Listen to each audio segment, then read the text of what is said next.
Hai, saya Syah Osman.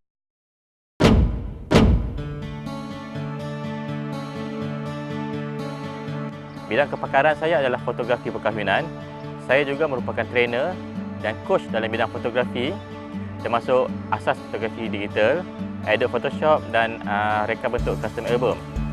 Saya telah menceburi bidang fotografi perkahwinan selama hampir 5 tahun dan dalam bidang latihan selama hampir 3 tahun. Menggunakan jenama photolesson.net, saya telah mengajar kepada 300 orang pelajar dalam pelbagai bidang yang saya sebutkan tadi. Dan kini saya menjurus kepada satu lagi bidang, iaitu keusahawanan dalam bidang fotografi perkahwinan. Selama ini saya menceburi bidang fotografi perkahwinan. Saya dapati kelemahan juru foto ialah dari segi pemasaran dan penjenamaan. Oleh itu, saya telah menghasilkan sebuah buku yang diberi tajuk Kaya Sebagai Fotografi Perkahwinan, bagi mengupas dan memberi ilmu kepada para juru foto dalam bidang pemasaran pada bisnes yang dijalankan. Di dalam buku ini, anda akan mengetahui bagaimana untuk membina sebuah empayar perniagaan, untuk membangunkan sebuah perniagaan, untuk membuat pemasaran, dan yang paling penting bagaimana anda menjual hasil kerja anda. Untuk mendapatkan lebih ramai customer yang mendapatkan servis anda, belilah buku ini dan anda akan lihat sesuatu yang lain terhadap diri anda dan kepada syarikat yang anda bangunkan.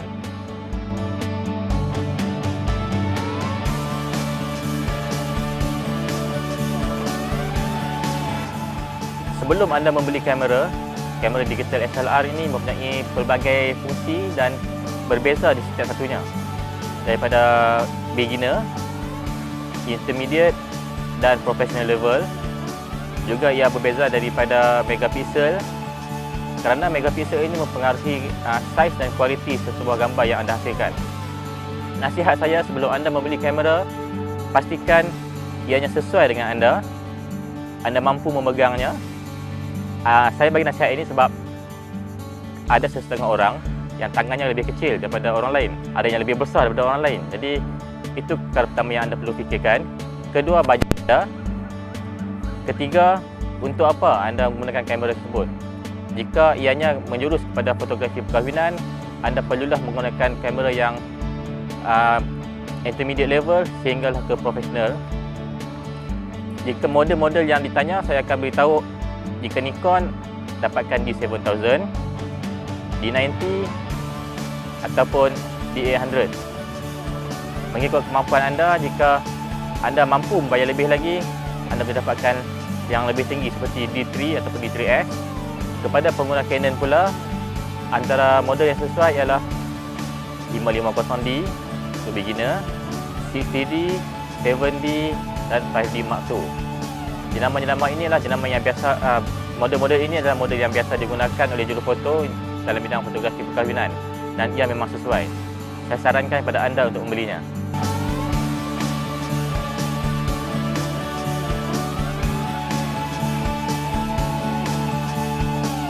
Antara cabaran yang saya hadapi dalam bidang fotografi perkahwinan ialah untuk memuaskan hati kebanyakan pelanggan. Kerana pelanggan ini terdapat pelbagai jenis. Ada yang meminta lebih daripada yang kita mampu berikan. Ada yang meminta perkara yang kita tidak lakukan. Sebagai contoh, mungkin mereka datang kepada kita, brand A, tetapi minta kita melakukan apa yang dilakukan oleh brand B. Jadi dalam hal ini saya akan nasihatkan kepada jurugambar tersebut untuk mendapatkan fotografer dari brand B lah. Jika tidak pun, saya akan memberikan apa yang saya mampu hasilkan berdasarkan kualiti dan hasil kerja yang sebelum-sebelum ini. Cabaran kedua dari segi harga dan pasaran itu sendiri.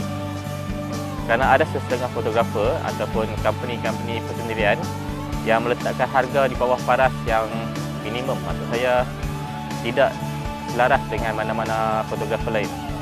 Ini bukan saja membuatkan pelanggan kurang ataupun memandang harga dari kualiti dari segi harga. Memang tidak dinafikan harga murah pelanggan akan berpuas hati. Tetapi dari segi market value, kita akan kehilangan beberapa persen pelanggan yang dapat menjadikan sebuah syarikat itu semakin besar dan semakin gah. jika anda serius dalam bidang industri fotografi perkahwinan, saya nasihatkan anda memikirkan kembali harga yang anda letakkan. Tidak kisah jika anda terpaksa melayan 2 hingga 3 customer sahaja satu bulan, tetapi pulangan ataupun keuntungan yang anda terima memuaskan hati anda. Jika anda terpaksa menjalankan perkhidmatan kepada lebih 10 customer dalam satu bulan, tetapi untung yang anda dapat kurang, itu tidak merangsangkan. Dan segi perniagaan, itu adalah perniagaan yang tidak dapat membangun dan ia mungkin akan mati dalam tempoh 3 tahun saja.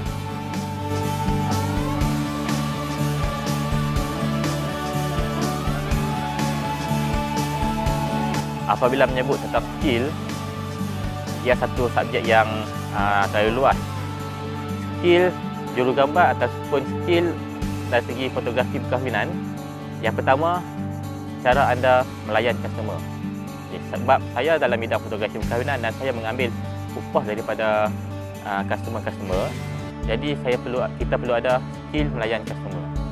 Kerana jika anda tidak dapat melayan customer sebagaimana yang mereka inginkan, kemungkinan besar customer anda akan tidak berpuas hati dengan anda.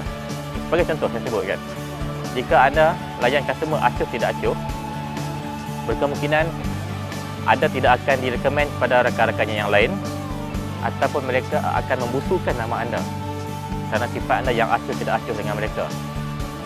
Kedua, skill dalam bidang pemasaran. Bukan sahaja untuk menguruskan sebuah syarikat, iaitu pemasaran, kerana 40% dalam sebuah bisnes adalah terletak pada produk, manakala 60% lagi terletak pada pemasaran. Jika anda tidak mempunyai skill pemasaran, anda tidak dapat menjual hasil kerja anda dan anda tidak dapat memanggil customer mendapatkan servis anda. Itu adalah skill kedua. Skill ketiga adalah dari segi skill memandang ataupun melihat seni lain daripada yang lain. Seperti kata pepatah, berfikir di luar kotak. Fotografer yang berfikir di luar kotak ataupun berfikir atau memandang dari sudut yang lain daripada orang lain, mereka dapat menghasilkan sesuatu yang kreatif. Kreativiti yang amat penting dalam bidang fotografi perkahwinan, kerana ia bukan sahaja menunjukkan identiti anda, tetapi ia membezakan anda daripada pesaing-pesaing anda. Itu adalah 3 perkara utama yang fotografer perlu tekankan, dan insya-Allah 3 perkara ini akan membantu anda untuk lebih maju dan lebih berdaya saing dengan para pesaing anda. Jika anda mempunyai kemuskilan ataupun ingin pertanyaan, anda boleh hubungi saya di Facebook. Typekan sahaja facebook.com/syahosman atau hubungi saya 013 432 4936. Saya sedia membantu anda.